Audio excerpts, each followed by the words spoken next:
স্তূপ করে রাখা হাজার হাজার ইউনিফর্ম। চট্টগ্রাম নগরীর মধ্যে বায়েজিদের নয়ারহাট এলাকার রিংভো অ্যাপারেলস নামের এই কারখানায় গেল 2 মাস ধরে পাহাড়ি সন্ত্রাসী সংগঠন কেএনএফ এর এসব ইউনিফর্ম তৈরি হচ্ছিল। সেখান থেকে গেল 18 মে উদ্ধার হয় 20,300 পিস ইউনিফর্ম। গ্রেপ্তার হয় কারখানাটির মালিক শাহিদুল ইসলাম সহ 3 জন। এ বিষয়ে গার্মেন্টসটির ব্যবস্থাপনা কর্তৃপক্ষের দায়িত্বশীল কোনো কর্মকর্তা কথা বলতে রাজি হয়নি।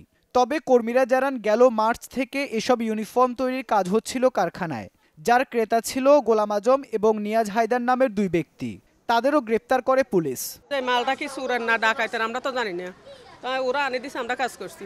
কোম্পানি তো আর বোঝে না যে এডি চোরা কি এডি কোনো একটা অবৈধ ইয়ার, এটা তো আর জানে না। কিছু ফেব্রিক আর কিছু অর্ডার নিয়ে আমাদের কাছে আসে। আসার পর আমরা যেটুক জানি আমাদের মালিক সুইংয়ে আমাদের অর্ডারটা দেয়। দেওয়ার পর আমরা মালটা আজকে প্রায় বিগত 1.5 থেকে 2 মাস পর্যন্ত আমরা সুইং করি। মামলা হলেও এসব পোশাক জব্দের পর 1 সপ্তাহ বিষয়টি চেপে রাখে পুলিশ। সবশেষ 2 দিন আগে তা জানাজানি হলেও এখনও তারা মুখ খুলছে না। সামান্য কয়েক বোতল ফেন্সিডিল উদ্ধারের পর যেখানে ব্যাপক প্রচার করে পুলিশ, সেখানে চেষ্টা চলছে এই ঘটনা গোপন করার।